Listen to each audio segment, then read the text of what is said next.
ವಾಡಿಕೆಗೂ ಮೊದಲೇನೆ ಮುಂಗಾರು ಎಂಟ್ರಿ ಆಗಿದೆ. ಪರಿಣಾಮ ರಾಜ್ಯದ ಹಲವು ಕಡೆಗಳಲ್ಲಿ ಮಳೆ ಅಬ್ಬರಿಸಿ ಬೊಬ್ಬಿರಿತಾ ಇದೆ. ರಾಜ್ಯದಲ್ಲಿ ಮುಂಗಾರು ಮಳೆಯ ಅಬ್ಬರ ಜೋರಾಗಿರುವಂಥದ್ದು, ಮುಖ್ಯವಾಗಿ ಮಲೆನಾಡು ಭಾಗದಲ್ಲಿ ಗಾಳಿ ಮಳೆಯ ಆರ್ಭಟ ಜೋರಾಗ್ತಾ ಇದೆ. ಹೇಮಾವತಿಯ ಉಪನದಿಯ ಕಾಲುವೆಗೆ ಕಾರೊಂದು ಬಿದ್ದಿರುವಂತಹ ವಿಚಾರ ಗೊತ್ತಾಗ್ತಾ ಇದೆ. ಗಾಳಿ ಮಳೆಗೆ ಚಾಲಕನ ನಿಯಂತ್ರಣ ತಪ್ಪಿ ಈ ಅನಾಹುತವಾಗಿದೆ ಅನ್ನುವಂತಹ ಮಾಹಿತಿ ಸಿಗ್ತಾ ಇರುವಂಥದ್ದು. ಚಿಕ್ಕಮಗಳೂರು ಜಿಲ್ಲೆಯ ಮೂಡಿಗೆರೆಯ ಬಣಕಲ್ ಬಳಿ ಈ ಘಟನೆ ನಡೆದಿದೆ. ಅದೃಷ್ಟವಶಾತ್ ಕಾರಿನಲ್ಲಿದ್ದವರು ಪ್ರಾಣಾಪಾಯದಿಂದ ಪಾರಾಗಿದ್ದಾರೆ ಎನ್ನುವುದು ಕೂಡ ಗೊತ್ತಾಗ್ತಾ ಇದೆ. ರಾಜ್ಯದಲ್ಲಿ ಮುಂಗಾರು ಮಳೆಯ ಅಬ್ಬರದ ಎಫೆಕ್ಟ್ ಅನ್ನು ನೀವು ಗಮನಿಸ್ತಾ ಇದ್ದೀರಿ. ಹೇಮಾವತಿಯ ಉಪನದಿಯ ಕಾಲುವೆಗೆ ಕಾರೊಂದು ಬಿದ್ದಿರುವಂಥದ್ದು, ಕಾರು ಪಲ್ಟಿಯಾಗಿರುವಂತಹ ದೃಶ್ಯವನ್ನು ಗಮನಿಸ್ತಾ ಇದ್ದೀರಿ. ಮೂಡಿಗೆರೆಯ ಚಿಕ್ಕಮಗಳೂರಿನ ಮೂಡಿಗೆರೆಯಲ್ಲಿ ನಡೆದಂತಹ ಘಟನೆ ಇದು. ರಸ್ತೆ ಕಾಣದೇನೆ ಕಾರು ಪಲ್ಟಿ ಹೊಡೆದಿರುವಂಥದ್ದು, ಚಾಲಕನ ನಿಯಂತ್ರಣ ತಪ್ಪಿ. ಈಗ ಕಾರ್ನಲ್ಲಿದ್ದವರು ಪಾರಾಗಿದ್ದಾರೆ ಎನ್ನುವಂತಹ ಮಾಹಿತಿ ಸಿಗ್ತಾ ಇದೆ.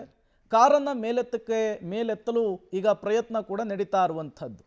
ಸುತ್ತಮುತ್ತಲಿನ ಗ್ರಾಮಸ್ಥರು ಕೂಡ ಅಲ್ಲಿ ಸೇರಿರೋದನ್ನು ನೀವು ಗಮನಿಸ್ತಾ ಇದ್ದೀರಿ.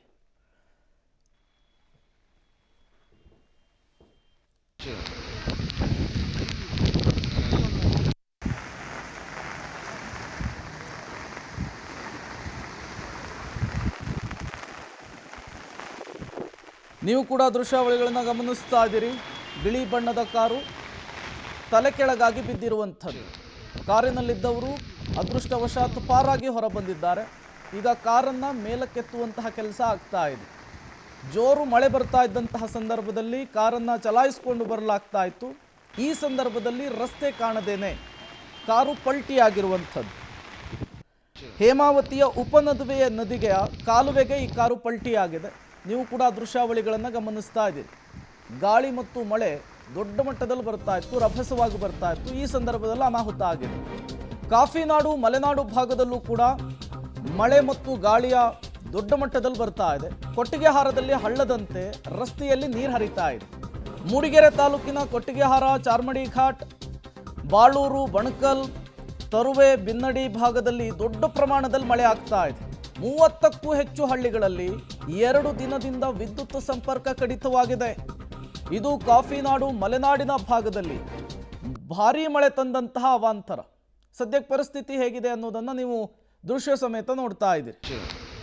ಕಾಫಿನಾಡು ಚಿಕ್ಕಮಗಳೂರಿನಲ್ಲಿ ರಣಮಳೆಯ ಅಬ್ಬರ ಮುಂದುವರೆದಿರುವಂಥದ್ದು.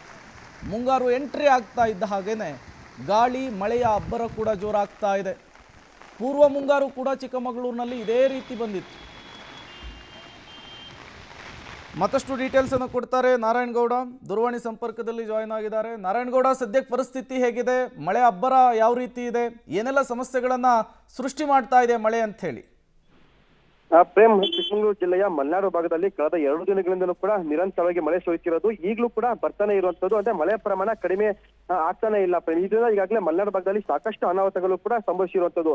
ಒಂದ್ ಕಡೆ ಏನಂತಂದ್ರೆ ಈಗಾಗಲೇ ಚಿಕ್ಕಮಗಳೂರು ಜಿಲ್ಲೆಯ ಮಲೆನಾಡು ಭಾಗದಲ್ಲಿ ಬೇಸಿಗೆ ಮಳೆಯಿಂದಲೇ ಕೂಡ ಸಾಕಷ್ಟು 2 ಕೋಟಿಗೂ ಅಧಿಕ ಮೆಸ್ಕಾಂ ಇಲಾಖೆಗೆ ನಷ್ಟ ಆಗಿರುವಂತದ್ದು. ಶೇಕಡ 56ರಷ್ಟು ಮಳೆ ಕೂಡ ಬೇಸಿಗೆ ಮಳೆನೇ ಹೆಚ್ಚಾಗಿ ಬಂದಿರುವಂತದ್ದು. ಈಗ ಕಳೆದ 2 ದಿನಗಳಿಂದ ಮುಂಗಾರು ಮಳೆ ಆರಂಭ ಆದಾಗಿನಿಂದಲೂ ಕೂಡ ನಿರಂತರವಾಗಿ ಮಳೆ ಸುರಿತಿರೋದ್ರಿಂದ ಮಲೆನಾಡು ಭಾಗದಲ್ಲಿ ಸಾಕಷ್ಟು ವಿದ್ಯುತ್ ಕಂಬಗಳು ಕೂಡ ಈಗಾಗಲೇ ಮುರಿದು ಬೀಳ್ತಾ ಇರುವಂತದ್ದು.